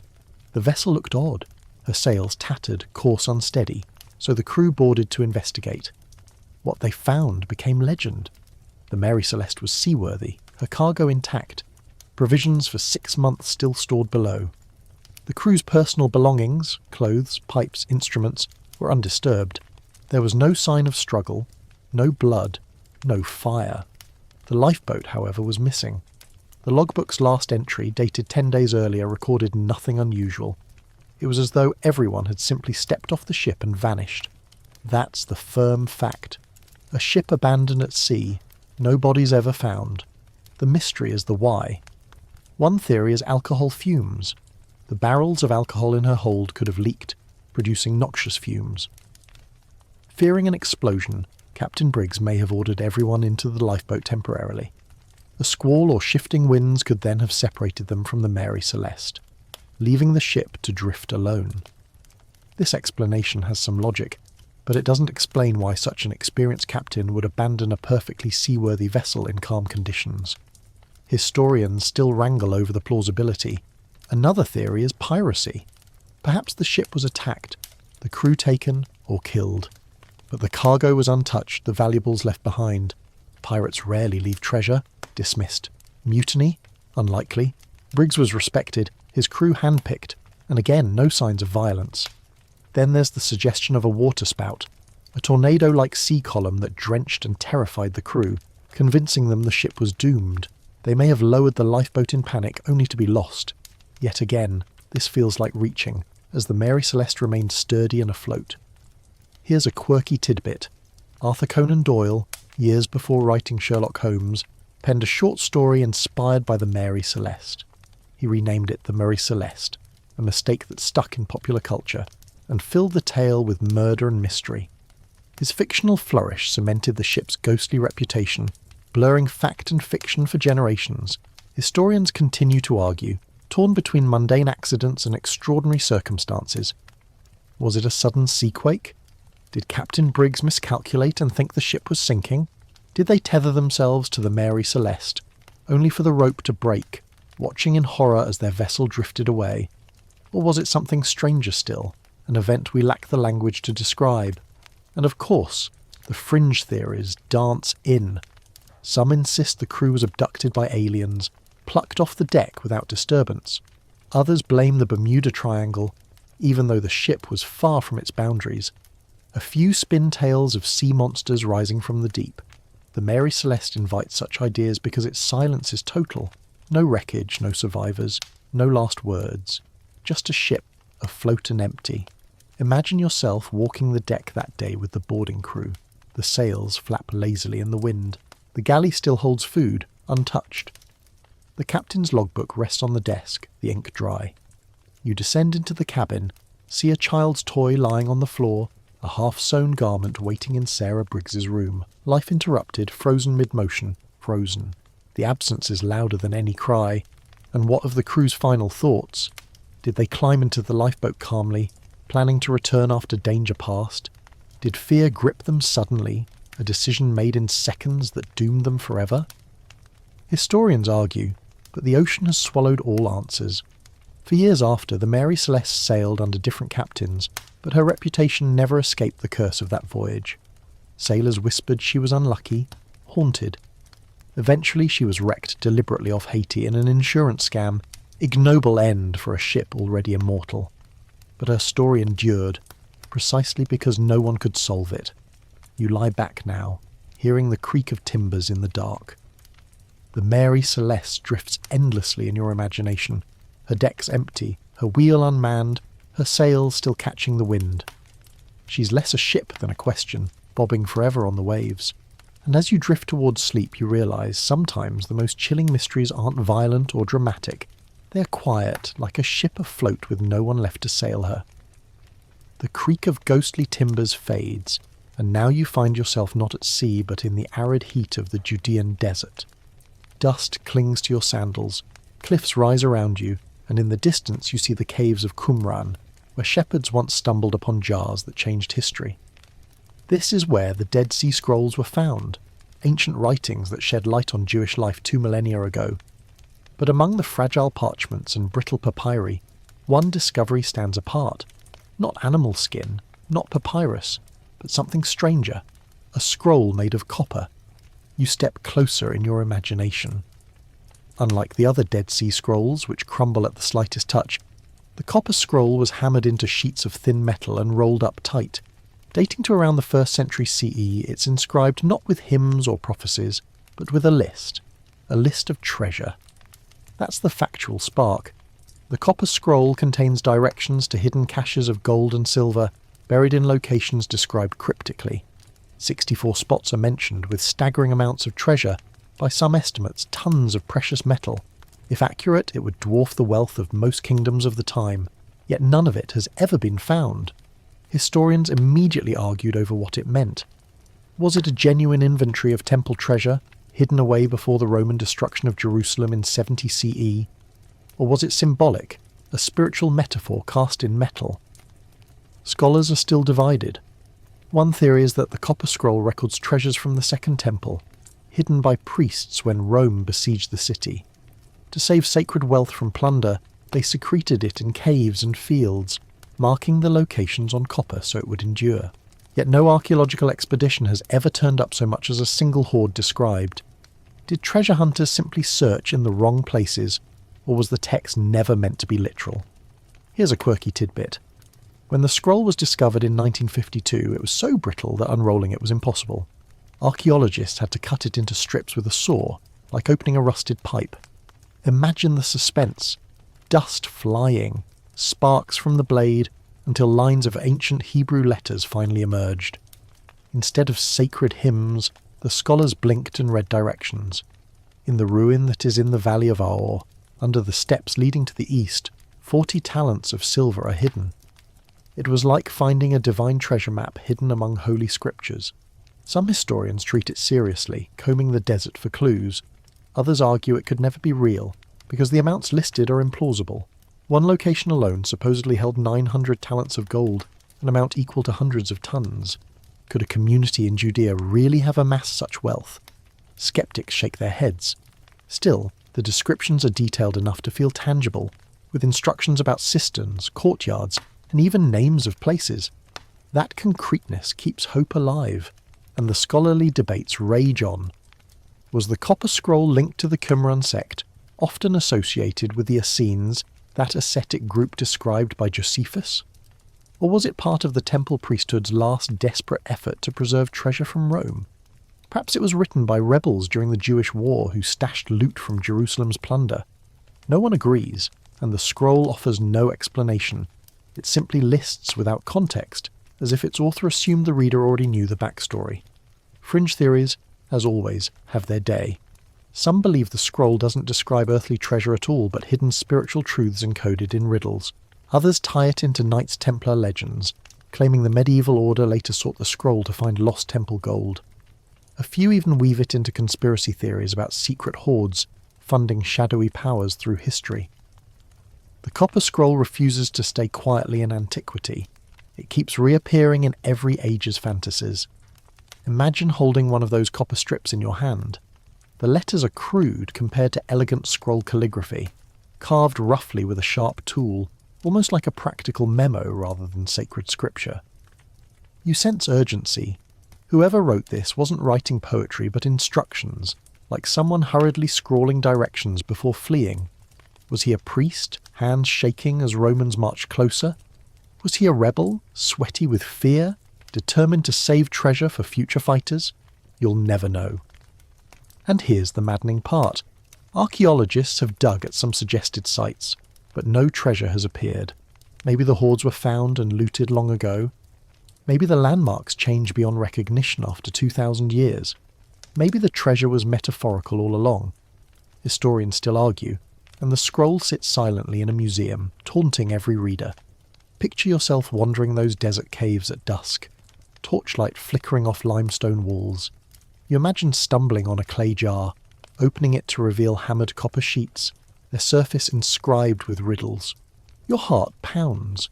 Could this lead to unimaginable wealth, or is it just a cruel joke from the past? That thrill, that mixture of hope and frustration, is exactly what the Copper Scroll still inspires in scholars and dreamers alike. And as you nestle back into your blankets, the desert wind whistling in your imagination, you realise this truth. The Copper Scroll is less about the treasure itself, and more about the human hunger for what lies hidden. Whether piles of gold or just words in copper, it embodies the mystery of seeking what always remains just out of reach. The desert caves fade from your mind, the copper glint softening into mist. When it clears, you're no longer under the scorching Judean sun but standing on cobbled streets slick with rain. Gas lamps flicker in the fog, horses clatter in the distance, and somewhere far off a whistle blows. The year is 1888, and you're in London's East End, Whitechapel to be precise. The smell of coal smoke mixes with sewage, gin and desperation. In these alleys, a shadow prowls, a figure who would become the most infamous unidentified killer in history. His name, at least the one the newspapers gave him, is Jack the Ripper. That's the hard fact. Between August and November 1888, 5 women, Mary Ann Nichols, Annie Chapman, Elizabeth Stride, Catherine Eddowes, and Mary Jane Kelly, were murdered in Whitechapel under brutal circumstances. All were women living on the margins, struggling with poverty, homelessness, or sex work. Their deaths shocked Victorian society not only for the violence, but because the killer was never caught. Despite the largest manhunt of the century, Jack the Ripper slipped away into legend. The case details remain both chilling and confusing. The murders happened at night, in dimly lit streets or tiny lodgings. Each victim was killed quickly, throats cut, followed by mutilations suggesting a disturbing degree of anatomical knowledge. Was the killer a butcher, a surgeon, someone with medical training? The newspapers played up the surgical precision, fueling panic. Yet modern analysts argue the wounds show frenzy more than skill. Historians still clash over whether Jack was calculating or chaotic, genius or madman. The police received taunting letters signed Jack the Ripper. Some were obvious hoaxes, but at least one, the infamous From Hell letter, came with a piece of human kidney. Was it authentic, or another cruel prank? Scotland Yard never determined the truth, and so the letters remain part of the myth, fueling theories while never delivering certainty. Here's a quirky tidbit. In the late 19th century, London newspapers sensationalised crime stories to boost circulation. The Ripper murders became the first global media frenzy, with journalists embellishing every detail. For the first time, crime reporting created an international celebrity killer, anonymous, terrifying, and endlessly discussed. Jack the Ripper might have been the first murderer made immortal by modern mass media. And the suspects, there were many. Montague John Druitt, a barrister who drowned himself in the Thames after the last canonical murder. Aaron Kosminski, a Polish immigrant with mental illness, later confined to an asylum. Michael Ostrog, a conman. Dr. Thomas Cream, a poisoner. Even artists and members of the royal family were dragged into speculation. Historians still argue, and every decade brings a new definitive suspect.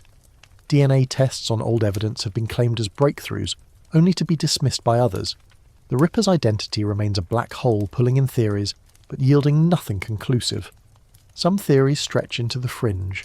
Was Jack a Freemason, covering ritual murders with coded symbolism? Was he part of a conspiracy to silence women who knew secrets about the royal court? Or, one popular Victorian fantasy, was Jack not a man at all but a woman, a midwife moving unnoticed at night, her bloody apron explained away by her trade? These ideas, dramatic as they are, only deepen the mystery. But step back into the streets with me. Imagine being a resident of Whitechapel in 1888. The area is overcrowded, dark, riddled with crime and poverty. You hear rumours of another body found, the whispers of the monster in the shadows.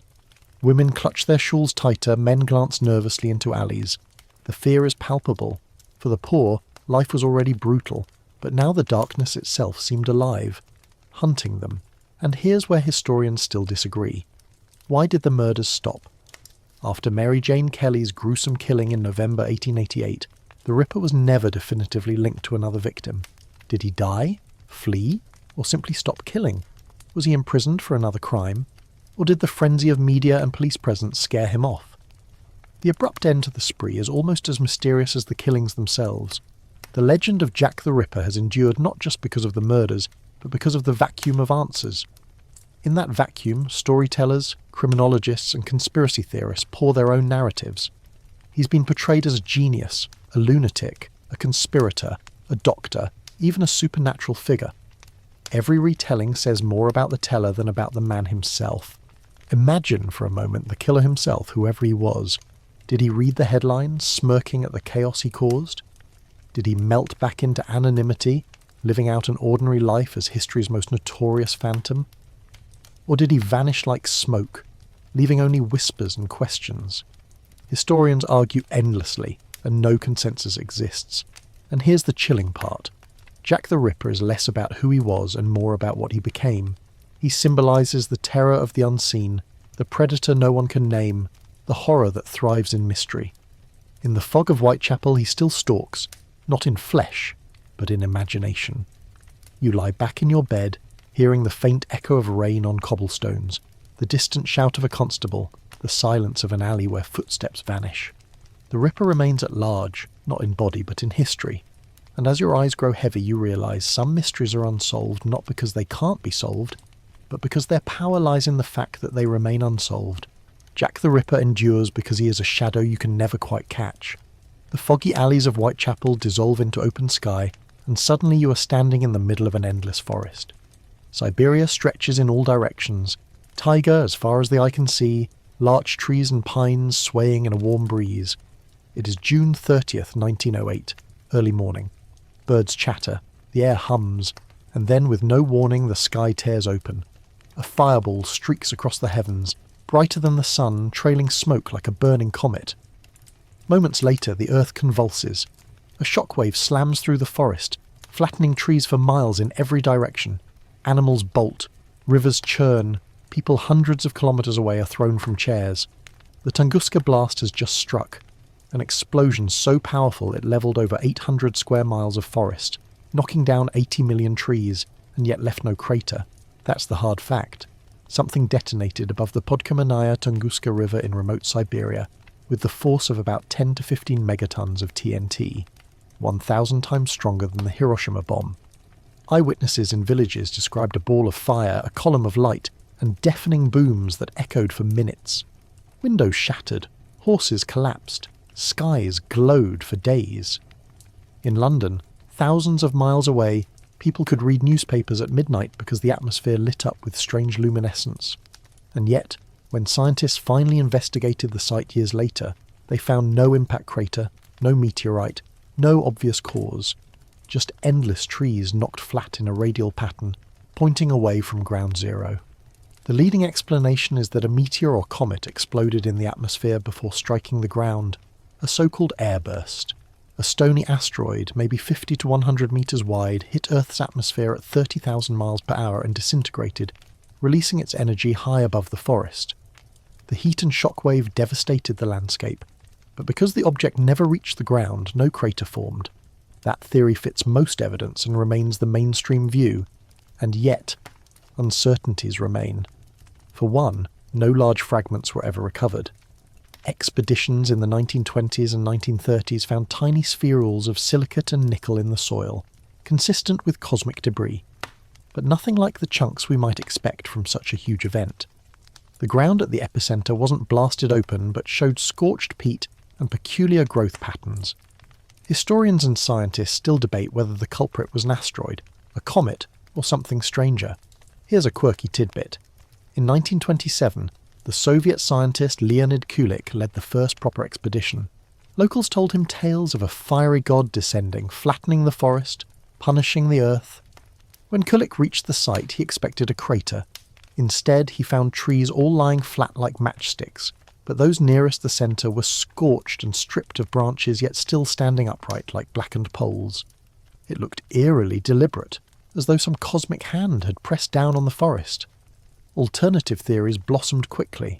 Some suggested the blast was caused by a pocket of natural gas erupting from beneath the Earth.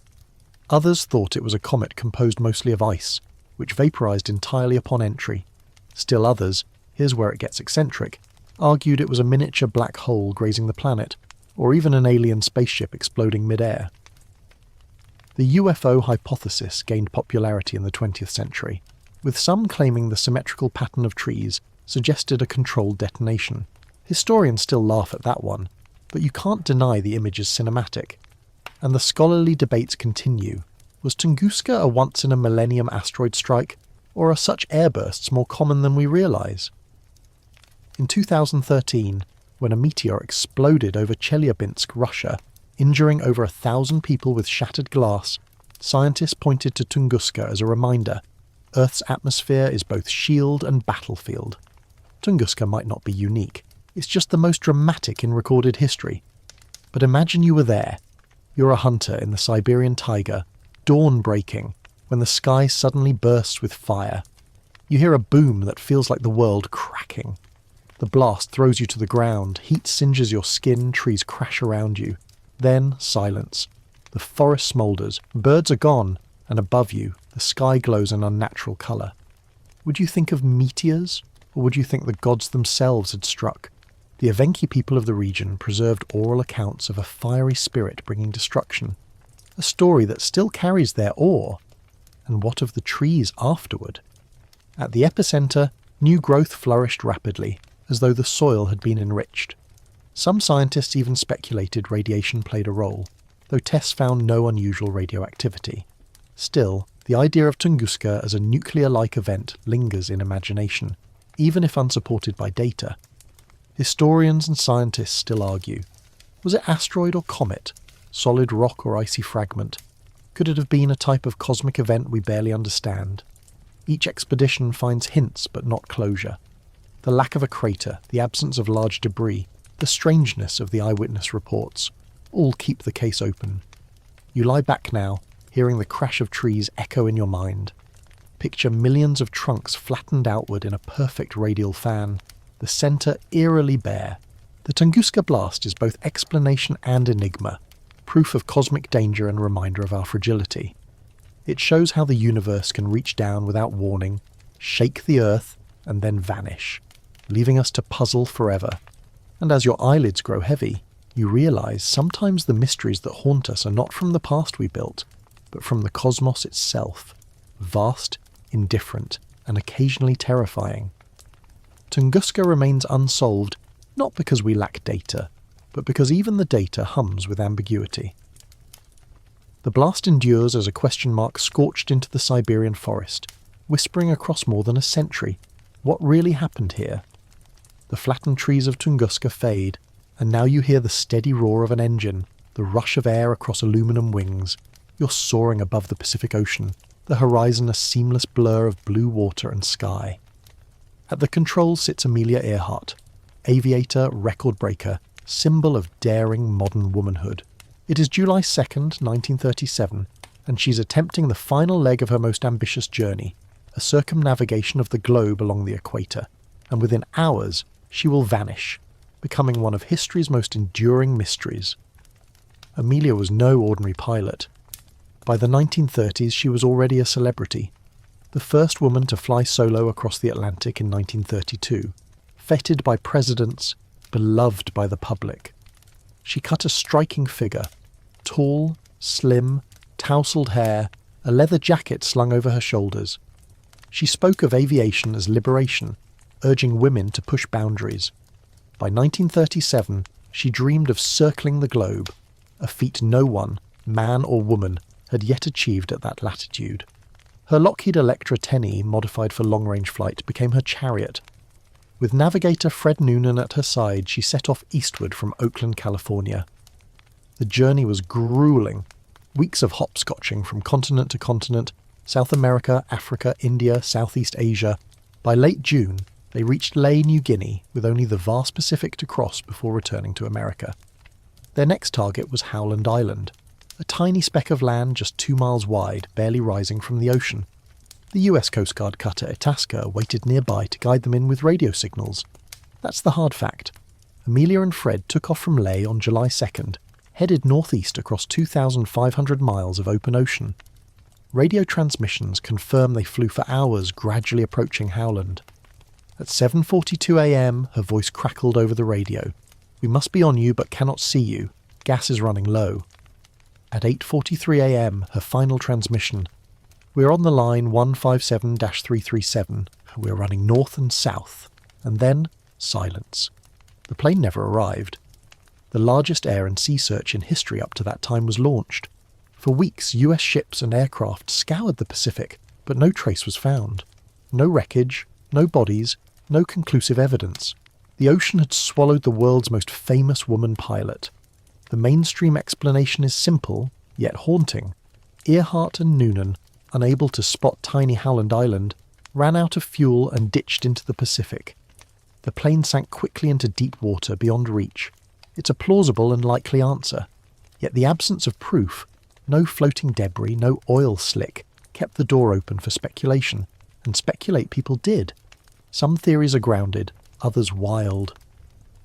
One suggests they landed on Gardner Island, now Nikumaroro, part of the Phoenix Islands, about 350 miles from Howland. In 1940, bones were found there along with a woman's shoe, a sextant box, and campfire remains. The bones, examined at the time, were dismissed as belonging to a man, but later reanalysis of the notes suggests they could have been Amelia's. Modern expeditions have found artefacts like fragments of an American-style woman's shoe and bits of aluminum consistent with an Electra, yet definitive proof is still missing. Here's a quirky tidbit. Radio enthusiasts reported hearing distress calls on shortwave bands in the days after Amelia vanished. Messages like, "We are on a reef, help us," were supposedly heard, some even traced to areas near Nikumaroro. Were these genuine, or hoaxes fueled by hysteria? Historians still argue. Other theories spiral further. One claims Amelia was captured by the Japanese after straying toward the Marshall Islands, executed or imprisoned as a spy. Photos have circulated purporting to show her alive in Japanese custody, though most have been debunked. Still, the story persists, fueled by Cold War intrigue and whispers of government cover-ups. Another version insists she returned secretly to the US under a new identity, living quietly as Irene Bolam, a New Jersey banker. This theory relies on superficial resemblance and dubious testimony, and Irene herself angrily denied it. Yet in conspiracy circles it still lingers like contrail smoke. And then there are the fringe claims. Earhart abducted by aliens, or swept into another dimension via the Bermuda Triangle. Never mind that she was nowhere near it. These ideas reveal less about Amelia and more about our hunger to fill silence with story. But picture Amelia herself in those final hours. She and Noonan, cramped in the cockpit, the Pacific stretching endlessly below. Radio static crackles. The sun glares off the waves. Fuel gauges drop steadily. They strain their eyes for the smudge of Howland Island but see nothing. Amelia grips the controls tighter, her jaw set. Noonan studies maps and instruments, frustration mounting. Then, silence. Did they skim the water in a desperate landing? Did they glide toward a distant reef, hoping against hope? The mystery lies in those last minutes, unrecorded, unrecoverable. Historians still argue fiercely. Some support the crash and sink model as the simplest answer. Others press the Nikumaroro hypothesis, pointing to artifacts and local legends of a white woman castaway. Still others chase Japanese capture theories, combing archives for scraps. The debate is unresolved and perhaps unresolvable. What's certain is that Amelia's disappearance magnified her legacy. She was already a pioneer. Vanishing made her eternal. She became a symbol not just of women's independence, but of humanity's restless drive to push boundaries, even into danger. Her absence is her monument, a riddle written in ski and sea. You lie back now, listening to the hum of phantom engines in the night air. Amelia Earhart is still out there, somewhere between stars and waves, between fact and myth. Her Electra may rest on the ocean floor, or her story may linger on Nikumaroro's reefs, or perhaps only in the minds of dreamers. But her voice remains calm, determined, fading into static. We are running north and south, and so the final mystery of our journey comes not with closure, but with the echo of loss. Amelia Earhart flew into history not by arriving, but by never arriving at all. And now, as our long journey through mysteries comes to an end, let the pace soften. The words stretch like shadows at dusk. You've walked through vanished colonies, sunken cities, towering pyramids, whispering deserts, and silent ships. You've stood beside forgotten kings, puzzled scholars, and dreamers who left riddles carved in stone and sky.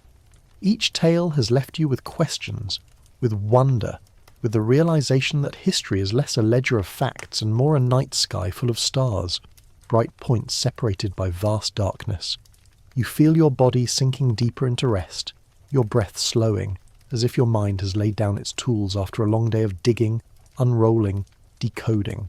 All the unanswered questions, the Roanoke settlers, Atlantis beneath the waves, the voices of the Voynich, the gaze of the Moai, the shadow of the Ripper, fade into one gentle chorus of mystery. They no longer demand answers. They simply invite you to rest in the knowledge that some things are meant to remain unknown. The air around you feels quieter now, like the stillness after a storm. Imagine the ocean at night, calm and dark, the stars mirrored on its surface. Somewhere, Amelia Earhart's Electra glides silently across that sea in your mind, not crashing, not lost, just flying on, endlessly, free. Let your eyes close. Let the questions drift away. The world will keep its secrets, as it always has, but tonight you don't need to solve them. Tonight you only need to breathe, to let curiosity soften into calm. Sleep takes you gently, as though you too have stepped into history's embrace, carried not by answers, but by wonder.